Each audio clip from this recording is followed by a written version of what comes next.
which is actually a kind of an average of a bigger range. But that is the number of friends that Dunbar says you can have and maintain at any one time. Now, he describes this level of friendship as the people you would invite if you were having a big party. You think about all the people you might invite to a big party, the kind of party where you don't have to talk directly to any of these people, but you probably would interact, so you want to have some level of relationship. But then it actually expands from there in kind of a rough rule of 3. As you move up to 500 people, roughly 3 times that many, you get to your acquaintances, people that you talk to on a semi-regular basis. This might even be like your plumber, right? That you know the name and face, and you know the bits of life story you got when he was underneath your sink or something. Those are your acquaintances. And then another rule of 3 out from there to 1,500 people is like the name to face category. These are the people that you are like, yeah, I recognize those eyebrows, I guess. And I think if you told me their name, I might agree with you that that is indeed their name. All right, but then we can go the other way as well. You have that 150, you knock it down to 50 people, and these are close friends. These are the people, that sphere of people that you might invite over for dinner. Right? You actually care about having conversation face-to-face with them, but maybe they don't know a lot of your most intimate life details, but you're good enough friends that you can have a nice interaction. We go down one more level to 15 people, and this is that close sphere, right? These are the people that you go to when you need sympathy. These are the people that you know you can reach out to for a helping hand. And then there's even one more sphere down to 5 people, which is just the most intimate, vulnerable relationships you have. Typically, this lowest level will actually include family members, spouses, hopefully. Hopefully you haven't pushed your spouse out into the 15 range yet. But these are the kind of relationships, too, then, that with this 15 or 5 range, right, that can span very easily across city moves or job changes, or other things that happen in your life. A lot of times you hear people talking about these relationships as the kind of relationship that even if you don't talk for a while, when you reconnect, it feels like you pick up right where you left off. You never really lose touch because of the connection that you have. These are the kind of relationships that make not easily breakable ropes. And the Bible contains both familial and non-familial examples of all of these kinds of relationships. I want to focus on kind of the more intimate ones. We have some familial relationships. You've got Moses and Aaron. While brothers, it goes beyond that. How many people here have a brother? You got a brother? How many people here would follow their brother for 40 years in a desert? Huh? That is a special kind of relationship that Moses and Aaron have that goes beyond just brotherhood, right? You've got Ruth and Naomi, this mother-in-law, daughter-in-law relationship, which follows a similar pattern of moving across countries and staying together and building each other up in the relationship. You've got Abraham and Lot as these kind of cousin relationships that go through hardship together and forge bonds.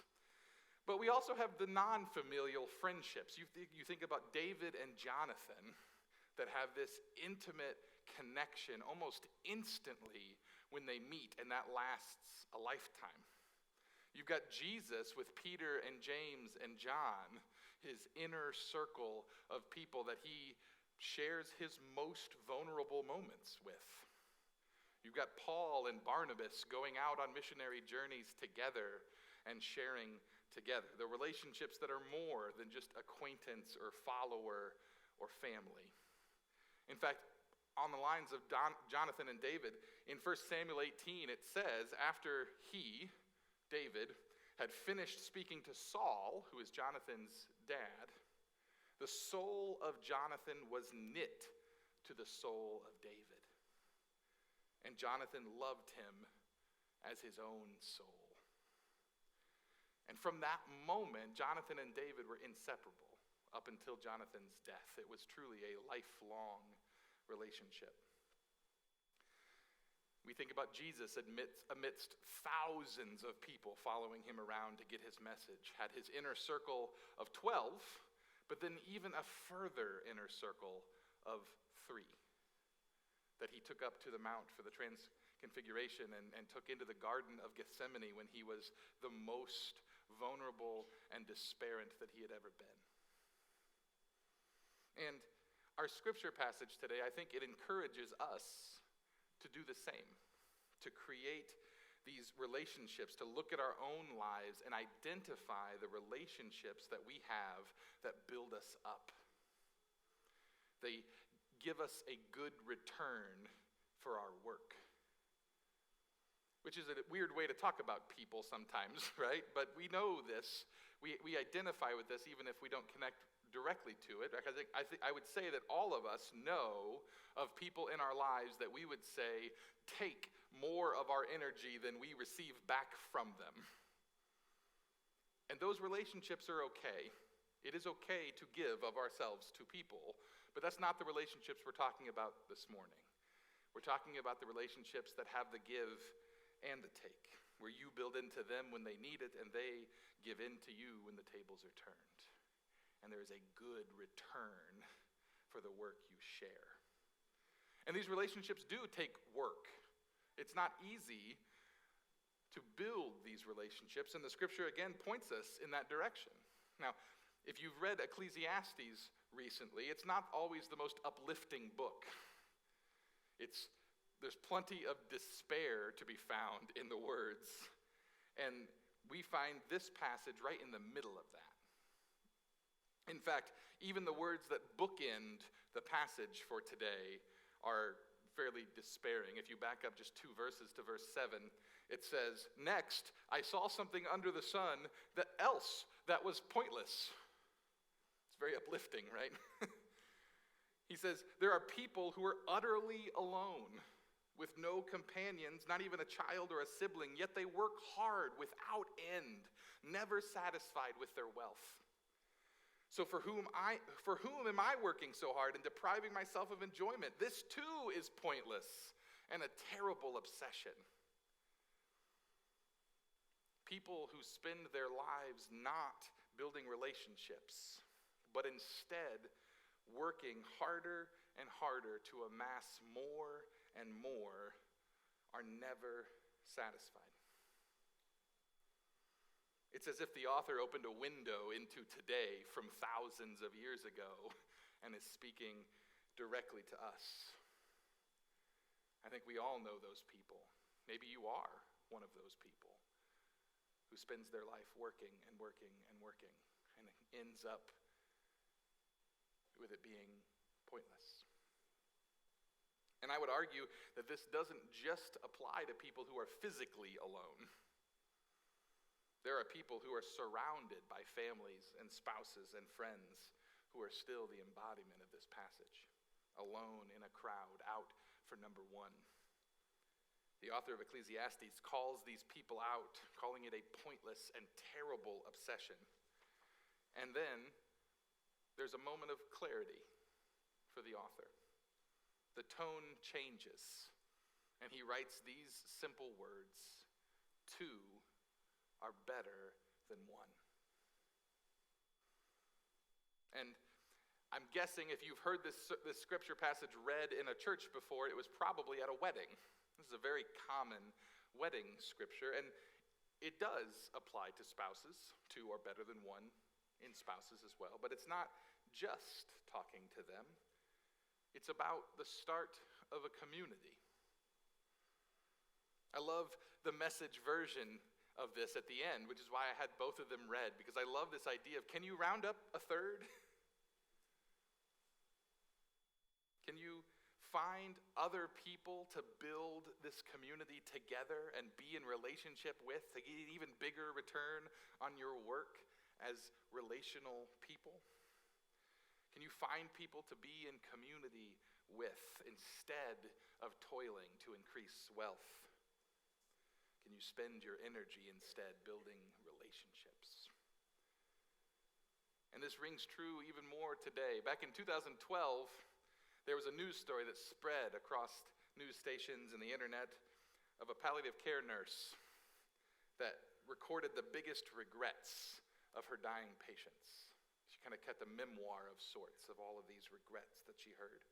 And two of the top 5 regrets that she heard from all of her patients were working too hard and not keeping in touch with friends. People on their deathbeds thinking about what they wish they would have done more of, and they were not saying, I wish I would have worked more hours.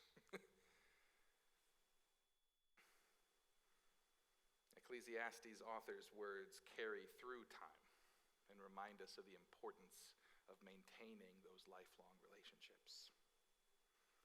And the science is also slowly starting to prove this correct. In 2010, there was an analysis of 148 different research studies, a meta-analysis where they bring all the results together.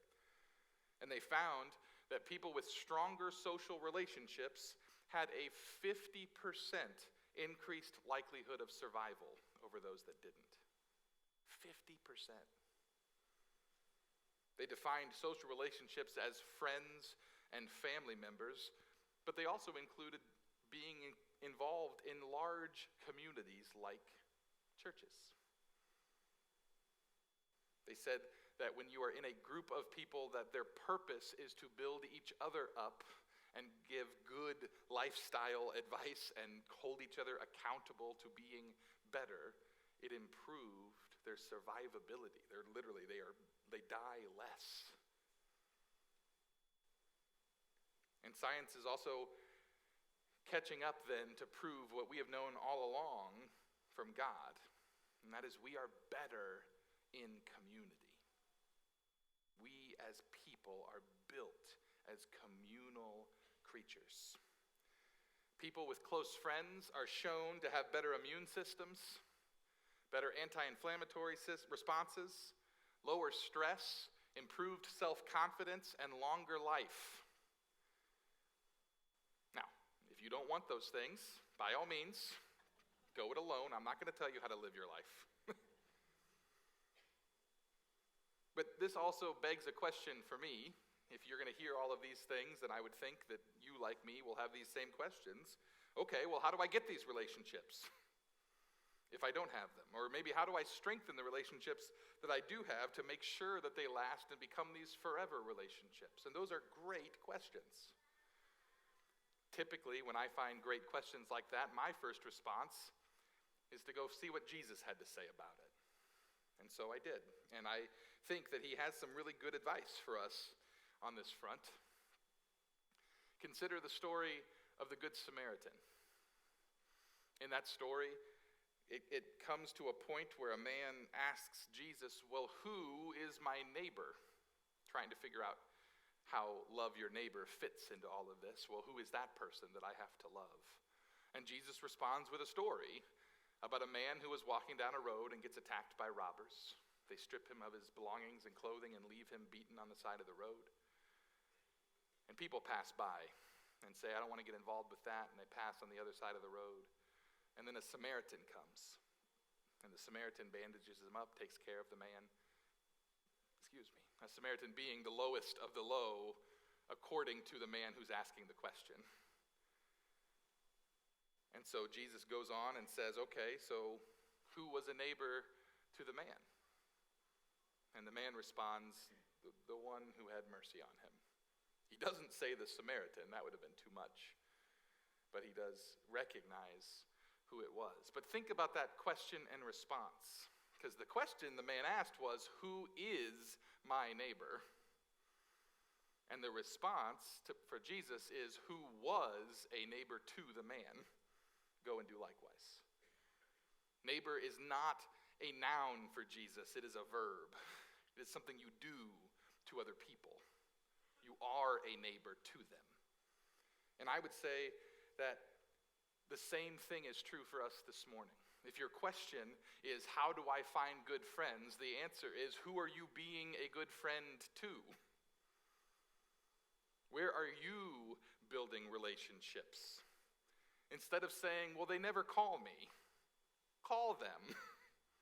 Instead of saying, we never get to see each other anymore, make a date to do so. Can you find a third? Can you be the one to reach out and include another in the community that you are forming? And maybe the answer to that is no, you can't. Maybe today is the day that you need help, that you need to be built into, because you don't have it in you right now to build into others, and that's okay. We all have seasons in life that happens. But I do want to encourage you too, even in those moments, to reach out, to humble yourself and ask for the help that you need from the community that you've built. Reach out to the friends you do have. And maybe even sometimes reach out to the friends you don't have yet. I talked to my wife about this sermon and was wrestling with the landing, if you will. Where do we end? And she told me a story of how she came to begin one of her best friendships that she has. And it was a woman that she didn't think would actually become one of her strongest relationships, but what she noticed in her was parenting advice to be had that she needed. She saw the way the mother handled her 5 children and 2 foster children. Yeah. And said, I want to be able to do that with my 1 6-year-old. And so she reached out, and they grabbed coffee, and she got that advice, and now they are incredible friends together, sharing their own parenting advice and life and everything together. Sometimes the friendship is as simple as that one first call to say, let's do something. Can I have some advice? Can we work together on this? And I encourage you this morning to keep moving forward in those relationships. Continue to build into people and allow yourself to be built into. Share the love of Christ with each other. For 2 have a good return for their hard work. And a 3-ply cord does not easily snap.